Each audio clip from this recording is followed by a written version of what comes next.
Today, hosted by Malika Andrews, live from Los Angeles. Coming up on NBA Today, the Sixers and Ben Simmons standoff continues. Is a resolution off the table? Brian Windhorst is in studio with the latest. And big man battle in Utah. Rudy Gobert and Miles Turner mixed it up. We saw 4 ejections. Was this a kerfuffle or a brouhaha? Steph Curry is the betting favorite to win the MVP, but he's not the reason the Warriors will win the title. What? We'll explain. NBA Today starts right now. It is NBA Today, and it is Friday. I'm Malika Andrews. Richard Jefferson is going to be with us from New York. Kendrick Perkins, Brian Windhorst, all with me here in studio. Zach Lowe will join us later. And guys, it's been a whole week since we talked about Ben Simmons on the show. But alas, we have new developments. So here was Sixers coach Doc Rivers last night before Philly hosted Toronto. He was in our film, and I honestly didn't know, but he was because, he was in the back and I didn't see him. Once the season started, I'm just focusing on that, and I let Jero and Elton and those guys handle all the other stuff. How do you make sure that the chemistry doesn't go south when he returns? Because Keith, again, I'm not worried about that. He's not here. I'm focused on Toronto. When and if that happens, we will deal with it, and it'll be okay.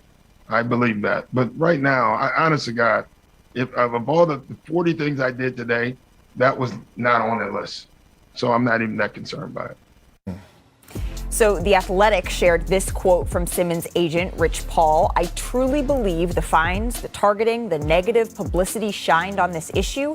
That's very unnecessary and has furthered the mental health issues for Ben." So either you can help Ben or come out and say he's lying. Which is it? So back here in Los Angeles, Brian, we have Richard Jefferson beaming in, joining us. But Brian, you spoke to Rich Paul. What did you learn? We have to realize that Rich is speaking for Ben because Ben hasn't spoken publicly since June, since the end of the playoffs last year. And so what Rich is saying is that he doesn't believe that the Sixers actually, he doesn't think that the Sixers are helping Ben return to play by the way that they're behaving with these fines. He thinks it's actually counterproductive. And really, if I could just say what the bottom line here is, and really this has been the bottom line for months, Malika, and I'm afraid to say it's going to be the bottom line for months going forward. Ben does not want to be there, but wants to get paid. The 76ers want Ben to play, but in lieu of that, don't want to pay him. And frankly, the NBA doesn't want that either because it then sets the precedent. If you're not happy with your situation, not only can you demand a trade, you can demand a trade and not play and still get paid. And so that is where we are. We are at a stalemate. And everything about it, the fines, the using of the escrow, seeing a therapist, all of those are details in this overall fight that is really about that bare principle. And I don't think we have any end in sight. And what Rich Paul is basically doing here is coming out, putting his name on it, and making that clear. Okay, no end in sight. So Richard, at this point, do you see any way in which Simmons is going to be able to play for the Sixers? Again, you never say never because ultimately, cooler heads can prevail. But I will point to, and people have been talking about it recently, you look at the John Wall situation. John Wall was told that, hey, stay home, right? Until we figure out what we're going to do moving forward, we're okay with you staying home and getting paid. And so when you look at that, these are two situations where you have high level, high attention type players. One doesn't want to be there and wants to get traded and they're trying to force him to come. One is just has too bloated of a contract and they're like, look, stay home. So there's just so many different ways to handle this. And I will be honest, both sides are handling this probably not as well as they could. Do you agree, Perk? Here's the thing, right? Mental health is serious, okay? And I don't want to say that Ben Simmons is lying. Matter of fact, I wish him well. I hope he get through this trying time, if he is dealing with mental health. But what I'm saying right now is a few things. One, that Ben Simmons' plan is backfiring on him right now because if you look at the steps that he tried to take to force his way out of Philly, saying he wouldn't report, saying that he wasn't going to show up, he wasn't going to play in Philly again, then all of a sudden the fines started to come in. Here's the thing. I understand as Rich Paul being his agent, He's supposed to support his client and step up when need be. But we're just waiting on a statement from Ben Simmons. We are talking about a grown man here. Like, at some point, like Calvin Ridley did for the NFL, make a statement. Say that you're battling this. It's okay. But I said this before. Look, it was going to come a time where it was going to be that one ownership group that was going to put their foot down and make a stance. And now you have this ownership group of the Philadelphia 76ers who's not budging, who's making a stand. And guess what?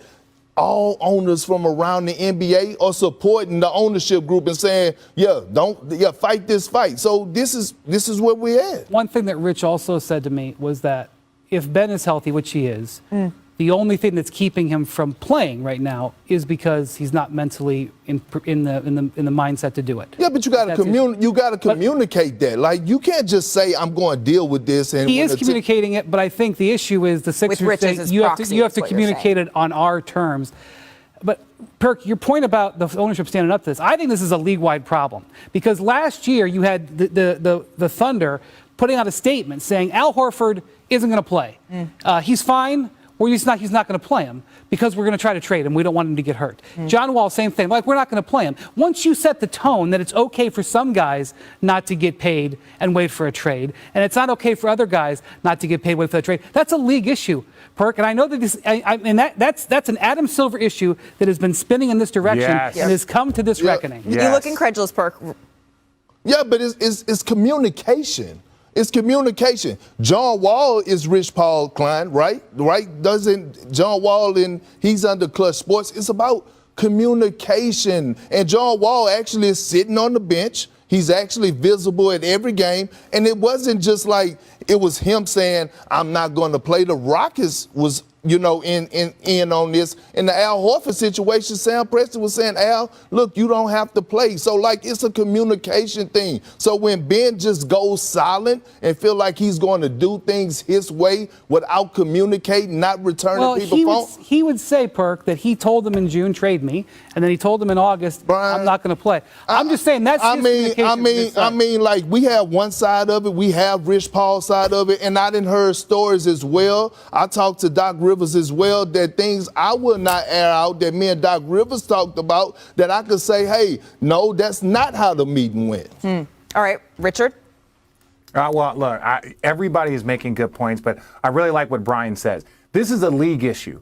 Because as much as we talk about putting your foot down, and you're right, Perk, the Philadelphia 76ers owners are just like, hey, this is what it's going to be. We're willing to go. And you could tell by Daryl Morey joking, if you will, saying that, hey, this could be a 4-year issue. Again, even when he said that, that was a direct shot. Because if this is a 4-year issue, then let's be honest, and Daryl Morey hasn't done his job properly. You got to be able to move on and move the franchise forward. But this is a league issue. You can't have, like you said, John Wall. Then you have Al Horford. You have other players during the trade deadline that are constantly asked to sit out because we're trying to trade you. And when the trade doesn't go through, next thing you know, they're like, all right, well, let's go and finish the season. So this is a league issue that needs to be handled. And this sometimes moments like this where you have two sides that aren't backing down, that's when you get the league to kind of step in and says we need to adjust this protocol. Well, Richard, remember at the beginning of our show, we had Adam Silver on, and I asked him about this precedent that seems to be in motion here. And Adam Silver said, yes, we've had a lot of cases over the years of guys feeling, right, like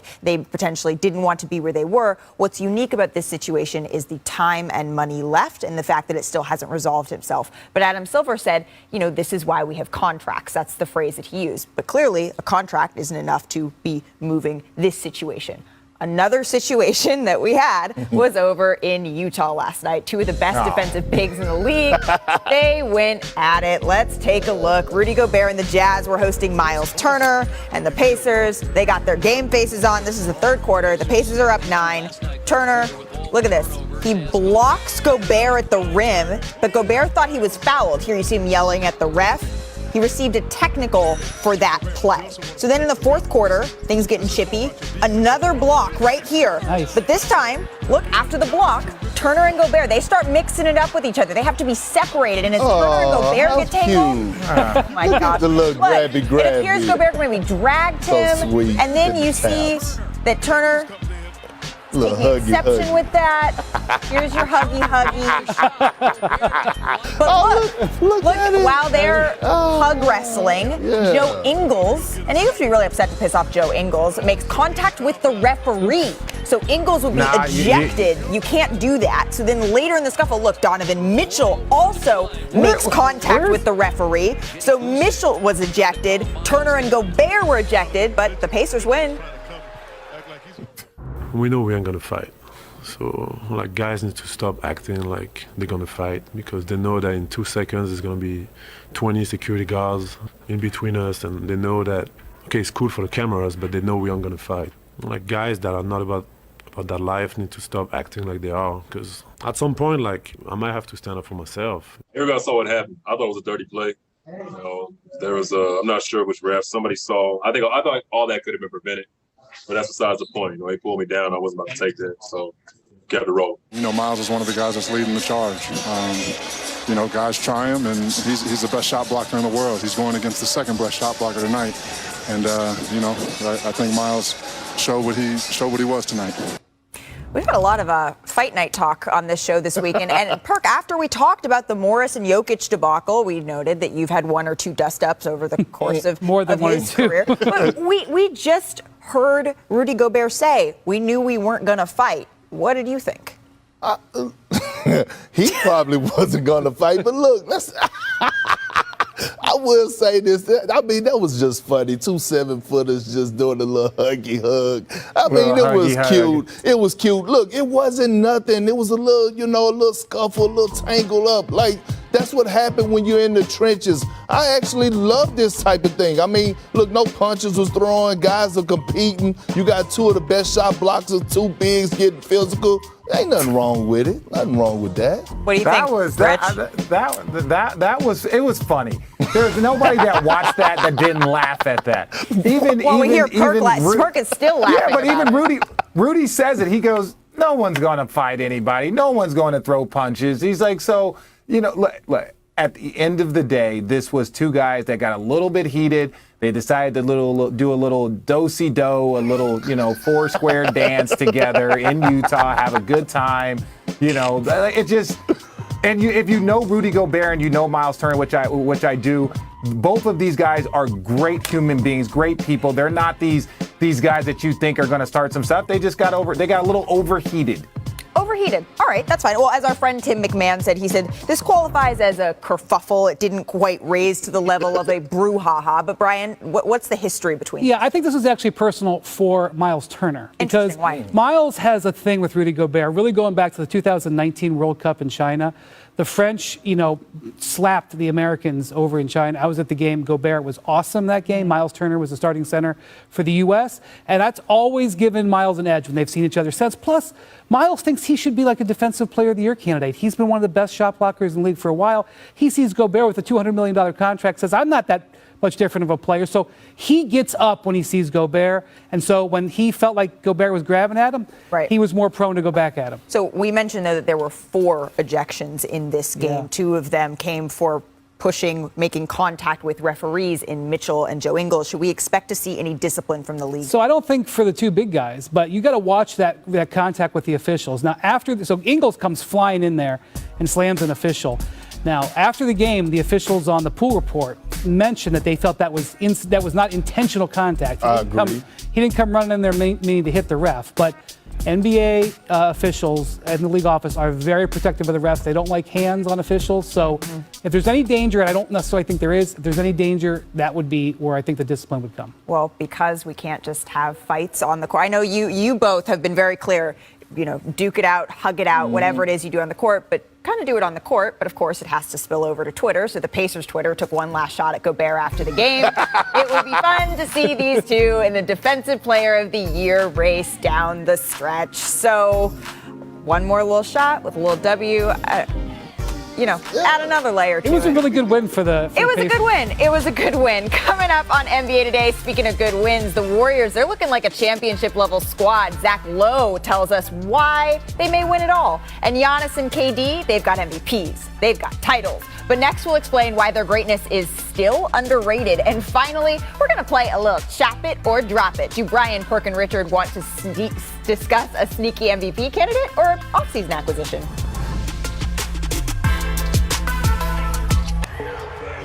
What's been your most memorable shot? The next one. Never worried about my shot ever. Look at my splash, look at my drip, hype in my bag, know it's legit. Getting the cash, making the grip, count up an ad, nothing get missed. Oh my goodness, 50-piece.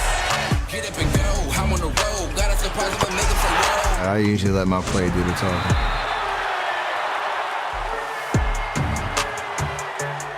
Welcome back to NBA Today. Golden State has the best record in the NBA this season and are reminiscent of teams that went to 5 straight finals, winning 3 of them from 2015 to 2019. For more comparison, Kirk Goldsberry takes us off the charts.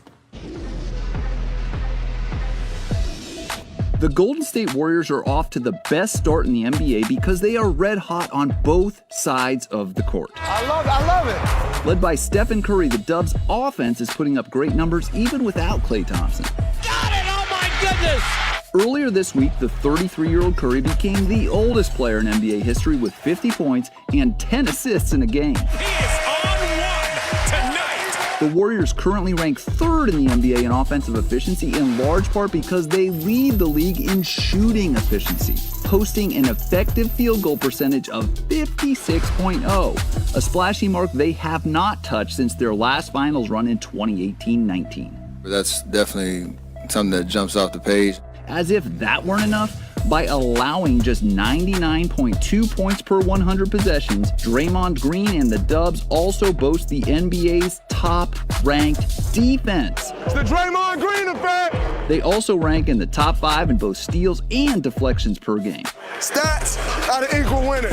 That's right, Draymond. And there were plenty of wins to be had the last time the Warriors had the league's top defense, in Steve Kerr's first season as head coach when the Dubs won it all in 2015. The Bays team is the best team. If these Warriors can keep their two-way attack firing on both cylinders, we could be in for a familiar sight at the end of the season. Thank you, Kirk. So senior writer Zach Lowe joins us now, and you've been driving the Warriors bandwagon all season long, Zach, but there's still a long way to go. But the Warriors, they'll hoist up the Larry O'Brien trophy if. What's the end of that sentence? Ooh, that's a big sentence. So it all starts with one.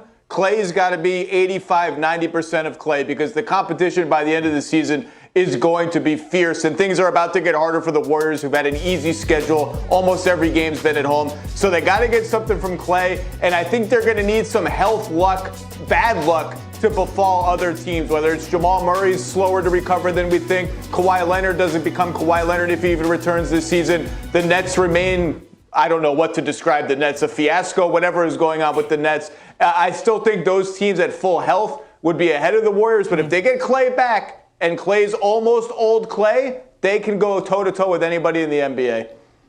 Well, Zach, one Richard, thing you're... before you start, can you back up from the camera a little bit? Why is your face so close? Like, can you back up a little bit? I have been asking you that for months, and you still won't address it when you're in this camera. So, back to my original point. Zach, the one thing that you're accounting for when you're talking about Jamal Murray and Kawhi Leonard is that Klay Thompson is coming back months before those guys. He's slated to come back in the next few weeks, where we don't have a timetable for Jamal Murray. We know it's going to be months, and Kawhi Leonard is going to be months. So we can't really throw those two iffy teams because Klay will have a whole few months to acclimate before those guys are even ready to start playing. That's one. I truly believe that the Warriors become the best version of themselves if the guys like Wiseman, if Poole, Gary Payton II, if Otto Porter, if those guys are studs. Because when you go back to the 15 and 16 team, the team that won 73 wins, the team that won a championship, their bench was furious.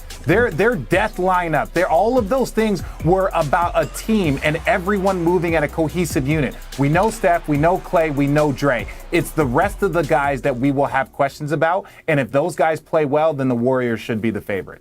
I 100% agree with you, RJ. And it comes to the others. Yes, I agree with you. We know what Klay could bring if he's healthy. We know the experience that Andre Iguodala has, Steph Curry, and Draymond Green. But when it gets to the playoffs, are the guys like Jordan Poole, or the guys like Damian Lee, Wiseman, can they adjust on the fly? Can they pay attention to the little details, the things that don't show up in the stat sheet? Can they be able to be consistent when guys take away their strength on the offensive end and be able to counter and do things on, and do things in counter? Because we all know when the playoffs start, the scouting report book gets a little thicker and guys key in on guys. So, throughout the regular season, you move on to the next game. But in the 7-game series, all of a sudden, things become a little tougher. Those shots become more meaningful. And so that's what I'm talking about when I look at the Golden State Warriors, like those others. Can Andrew Wiggins be that two-way player, defend a guy like LeBron James for a 7-game series,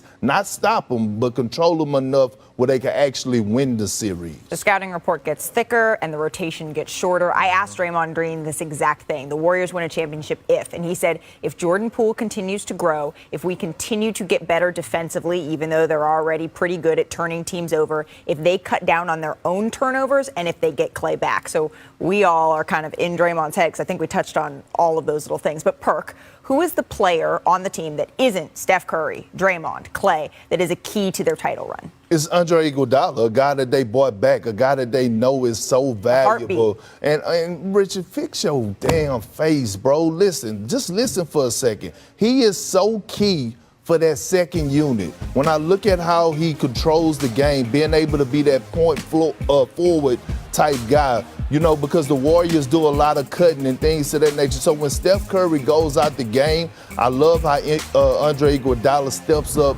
as a leader. So he is the most important in my opinion because it's so key for those young guys. Okay, we get it. This is what I'm trying to express here.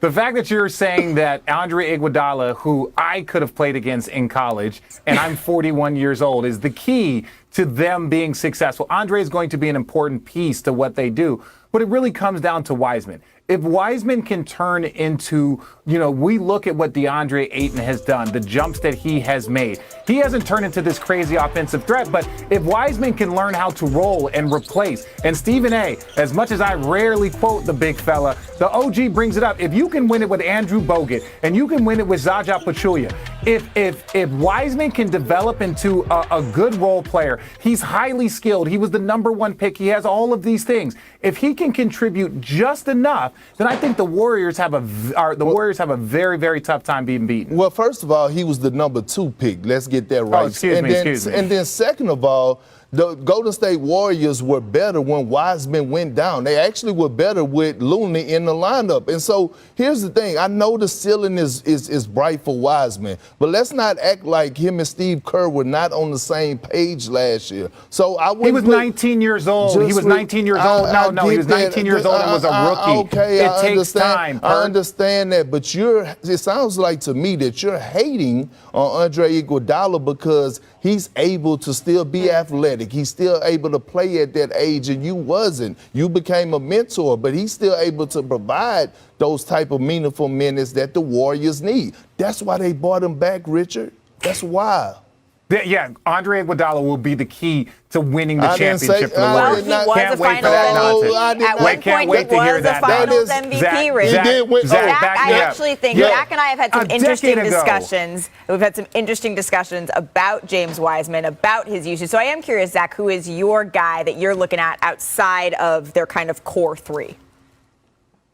Well, these guys, between making fun of each other, name damn near every player on the Warriors roster. And whenever you ask this question, it tends to be either young guys, oh, Wiseman's exciting, Poole's exciting, or old guys like Andre Iguodala. Perk mentioned the right name for like a second, and moved on. And the name is Andrew Wiggins. Nobody ever brings up Andrew Wiggins because he's boring. He puts up the same numbers every year all the time. When he They're going the to other need night. the best version of Andrew Wiggins if they want to win floor playoff series. That's Andrew Wiggins, above average three-point shooter on good volume. That's Andrew Wiggins, like Perk said, defending everyone from number one point guards to number one wings. Because guess what? Klay Thompson, everyone wants to talk about his shooting. He was massively important to the Warriors defense. Their second best perimeter defender, maybe third best after Andre. He guarded point guards, guarded lots of guys. I don't know if you can ask him to do that fresh off those two severe injuries. The burden on Andrew Wiggins is going to be enormous. He can play a lot of minutes. We know that. So I'm looking at him. You guys can focus on the sexier names. I'll take the boring one because he's the one that means the most. But Zach, you and I have been on multiple shows together when I have said that this is the best thing for Andrew Wiggins.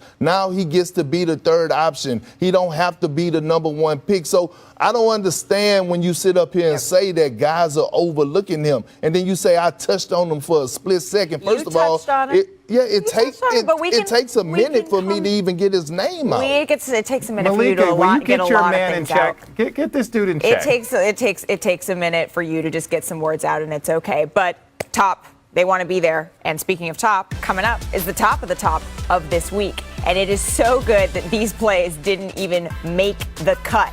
NBA Today rolls on. Welcome back. This week we had some of the best top plays of the season thus far, hands down. So let's run it back with the top plays of the week. And let's start with top game winners. Luka Magic. Luka. That back. And that is all she wrote. Mm-hmm. He always do that to the Celtics. Going to his left. They tried to cut off the left. Look, there's three guys there. They tried to cut off that left, man. Yeah. You got to get it out of his left hand. If it's Luka, you got to force him right. Give him a layup. And just last night, UC Riverside. Oh, that hurt. Arizona State. Oh! Love it. We knew you would. Love it. We knew you would. Love it. I love it. That was all they're net, trash. too. Arizona State coached by a Duke coach. You know they're in trouble. All right, let's take a look at top moves. Ja They're in Morant. trouble.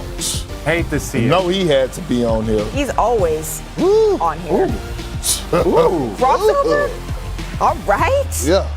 Okay. It's with been the a year for him. legs. Most improved. Him or Tyler Hero most improved? Perk? I mean, you know he's taking Ja Morant. You know he is. All right, in Utah, Jordan Clarkson. I mean, he put him on skates. Sorry, Gallinari. In his bag. Does that rhyme? Sorry, Gallinari. Yeah. He knew. Gallinari just gave up at that point in time. But are we gonna talk about the Hawks? Where the Hawks been? Well, we're going to talk about the top dunks, that's for sure, Richard. It starts with Andrew Wiggins. Had a night against his old teammate. You said you wanted D-Lo, huh? Oh, my God. You said you wanted D-Lo. Well, but he wanted that. That was extra sauce. Andrew Wiggins doesn't play like this every night because he's not playing against the Timberwolves every night. Well, he's got to figure out a way to muster that up. He put Cat on a poster there. My goodness. All the old heads remember Jason Richardson doing that. Got to give a shout out to Jay Rich. My goodness, what a night it was for him. All right, let's take a look at some top lobs there. Gary Payton II has been flying all year. His head's at the rim. Watch this on the replay. My goodness. Yes. Oh, Bay Area. His pop's got to be proud of this one. Look at this. Look at this right there. Head at the rim. Amazing. And he's only like a 6'4" guard. You got to see this. Here comes Rozier. He's got Miles. Oh! Yowza! Hump diddly-dee! I'm just going to say, as an athlete up here, as me and Malika being the only two athletes up here on this panel. That can always get into and the Vince upper now. room. So, security guard, please open that velvet rope for Miles Bridges What? to join us into the upper room. I still don't think we're gonna have a lot that was by the us. end. Yeah, if that was us, I think our upper room might have been a little different, right? Well, maybe. I wonder, hey, Richard, I wonder if you would have made the upper room, you know what I mean, while you was playing. You had some highlights, though. No, in a good way. Why you rolling your eyes? I'm giving you... Because at the end... He doesn't trust your compliments. If it was... No, God, no. I wouldn't trust anything from Perk.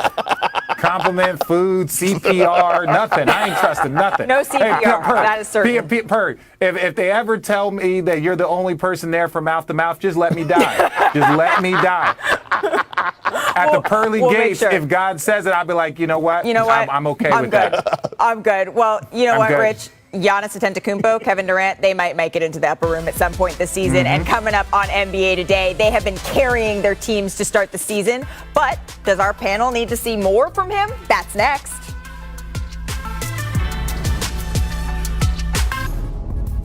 So to more than state the obvious, winning a championship is hard. And then things don't get any easier once you've won. You're no longer the hunter, you're the hunted. And last season, the Bucks won their first championship since 1971 when Kareem and company did it. And that means night in and night out, they have gotten every team's best shot. And through 10 games, they felt it. Between that and injuries, Milwaukee started the season 4-6. And then came Monday when they took a trip to 1600 Pennsylvania Avenue.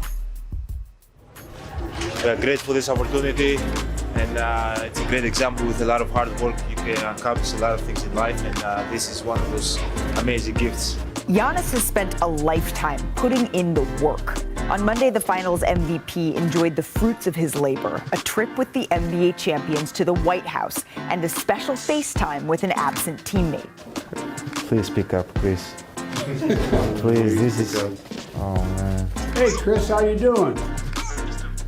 How you doing, man? Who's that I hear in the background there? Thank God you picked up, Chris.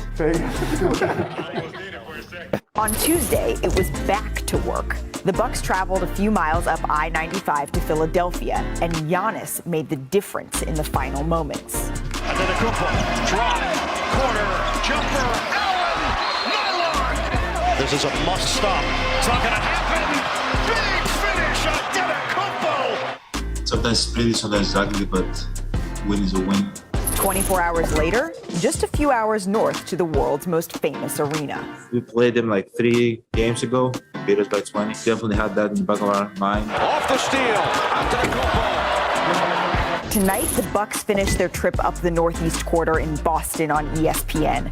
Milwaukee isn't at the level they'd want at 6-6, but you're guaranteed to get Giannis's best. His best is what got him here. Giannis is doing it all again for the Bucks this season, as he's one of 5 players leading his team in points, rebounds, assists per game. And Giannis is on pace for his 4th career season, averaging 25 points, 10 boards, 5 assists, as he seeks to break a tie with Oscar Robertson for the most such seasons in NBA history. And he'll need his best because the Bucks are still there without Chris Middleton. You saw him being FaceTime, Brook Lopez, Dante DiVincenzo. And then the Celtics are a game under 500, and they're playing without Jaylen Brown. So, Perk, which team needs tonight's game more? It's the Celtics. And the reason why is because they have been inconsistent, right? They haven't found their identity. They just got their first home win last game, and Jason Tatum has to rise to the occasion. I see that he's averaging a couple more assists over the last few games, but he has to get back to scoring at a high efficiency level. And I think tonight is going to be one of those nights, is a measuring stick when he going against who I believe is the best player in the world, and Giannis Antetokounmpo at home. And I think with Jaylen Brown being out, I think it got to be the Celtics. Look, I agree with Perk. You know, even though he keeps flip-flopping between saying that Kevin Durant and Giannis, it depends on what type of coffee he has. One of those two are always best player. But what we're going to get back to is I think Boston needs to win this, because ultimately I think you look at Milwaukee, they're all pushing in the same direction. They know the formula. They know what they need to do. They just need to get healthy. You got to get DiVincenzo back. Brook Lopez, obviously, with the back issues. And that's a big component, because defensively, what Brook Lopez does for you, and offensively, it's both sides of the floor. You're missing guys that are big contributors on both sides of the floor. You're not just missing offense or defense. So I think the Boston Celtics need to win this game, because ultimately there's more questions for them in the long term than I think the Milwaukee Bucks. Zach? Need? All the Bucks need is health. The Bucks are fine. Yeah. The Bucks are, no, I'm saying need. All the Bucks need is health. They're totally off the radar, and they love it. They've been missing 4 starters for most of the season, not 3, 4. Everybody forgets about Dante DiVincenzo, and they're 6-6, and they're fine. All they need is to get healthy. And I'll say this, I love the way they've played without all those guys. I love kind of how other guys have had to step up. We'll talk more about Giannis in a second. I think when the Bucks get healthy, they are going to go on an absolutely ferocious run across the league and zoom up the standings. So tonight, everyone, whatever RJ and Perk just said is absolutely right. The Celtics have much more uncertainty. It's been a volatile couple of weeks from them. They need this game more than the Bucks, who just need health. So, Zach, your weekly 10 Things column was posted on ESPN.com today, and Giannis Antetokounmpo is featured in it. What do you like about him right now?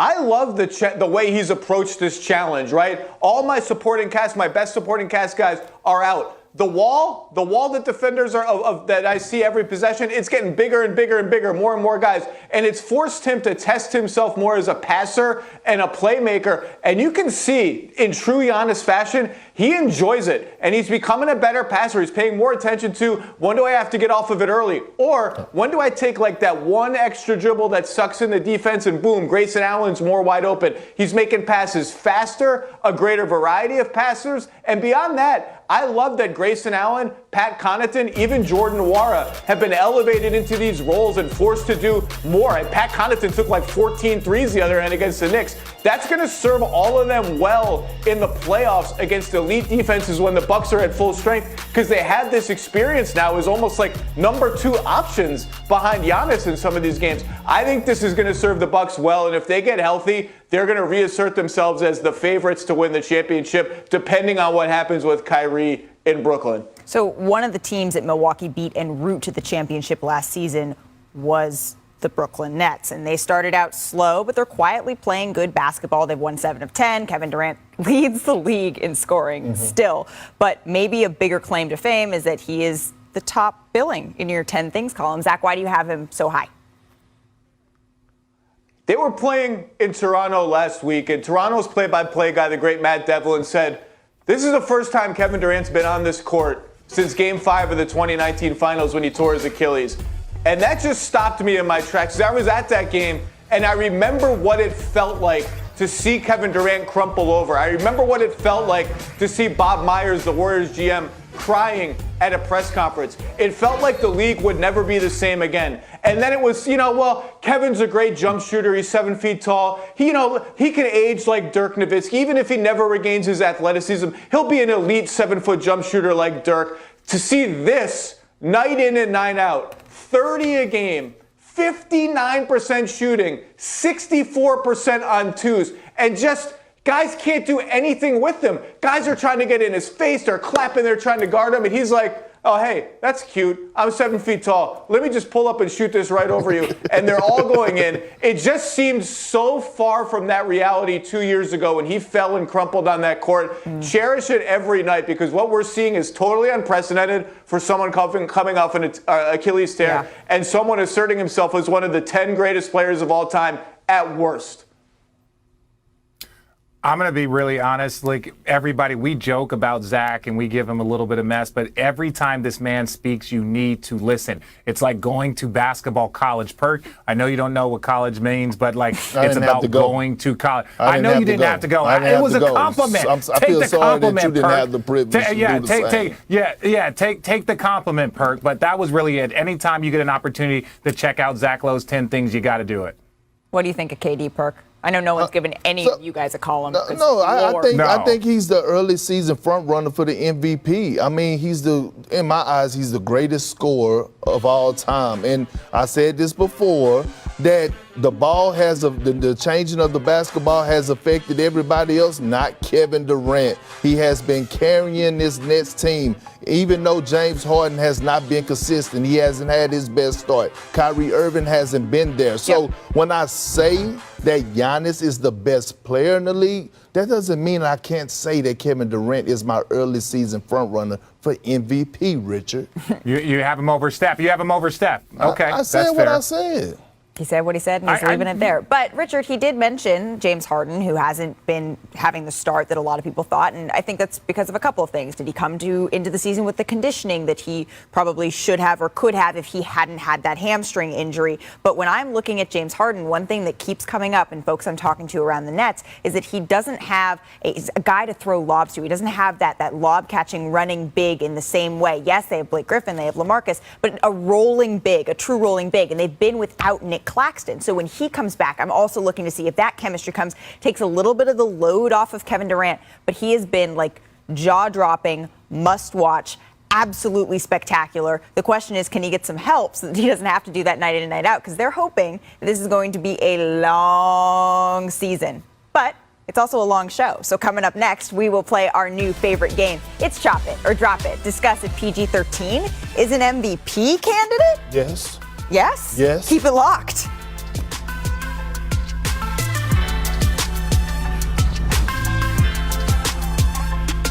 I got a lot of love, and compassion and respect for those who've served. I know people personally who've served, and a lot goes on that we don't know about. It's all for the greater good of us, and to allow us to live our lives every day without that pressure and that stress. So, much love to all those who served and respect.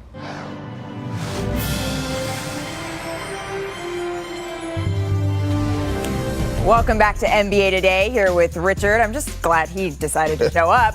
He didn't have iron. Yeah, windy's here. Yo, there's an umbrella in here. It is raining in New York. This is Richard, bad luck. This is go bad luck. Away. What? Let's play one of our newest segments. Let's play Chop It or Drop It. Are we going to chop or drop Richard? Just kidding. All right, I'm going to give you guys some topics, and we're either going to chop it up or we're going to drop it. If you're not interested, you say drop it. If you're interested, we keep it going. You guys ready? Yep, let's get it. All right, let's get it. First, it's the Clippers. They're currently riding a 6-game win streak, and Paul George is averaging 26 points, close to 8 rebounds, and 7 assists over the span. Is PG a legitimate MVP candidate? Chop it or drop it, Perk? Chop it. And yes, he is. He is playing some phenomenal basketball as the #1 option. And right now, give T. Lewis flowers. A lot of people out there said, hey, he just had success because of LeBron James. He's coaching and getting the best out of his players and Paul George right now. All right. Well, we also had some dust-ups across the NBA this week. Morris versus Jokic, Turner versus Gobert. But is Kendrick Perkins, is he still the toughest guy in the NBA? Yeah? Chop it or drop it, Richard? No. Drop that nonsense. What you drop mean? That nonsense. He's not in the NBA. He's not in. What? Perk's toughest I mean, player. I'm standing next to him. A little bit more of a risk for me than you. Hey, relax. No, you relax. You shouldn't even ask them this question. We got to chop it. You know why? Because we're going with Perk's toughest players in the NBA right now. Here we go. First team, all back alley, okay? Guys, I would not want to see if I'm walking down the dark alley. Coming in at #5, we going with P.J. Tucker. Yes, from North Carolina. He grew up in a city with only 2 stoplights, and he used to wear no shoes. I don't want to deal with a guy like that. Coming in at #4, yep, Montrezl Harrell. Montrezl Harrell, he's a goon. He's about that life. Coming in at #3, Chi-Town. I think he's from the South Side. Patrick Beverly. He's small, but he got a big heart. Coming in at #2, James Johnson. I don't know if he's a black belt, what is it, in karate or whatever the case may be. I don't want no smoke. I don't want no smoke. Coming in at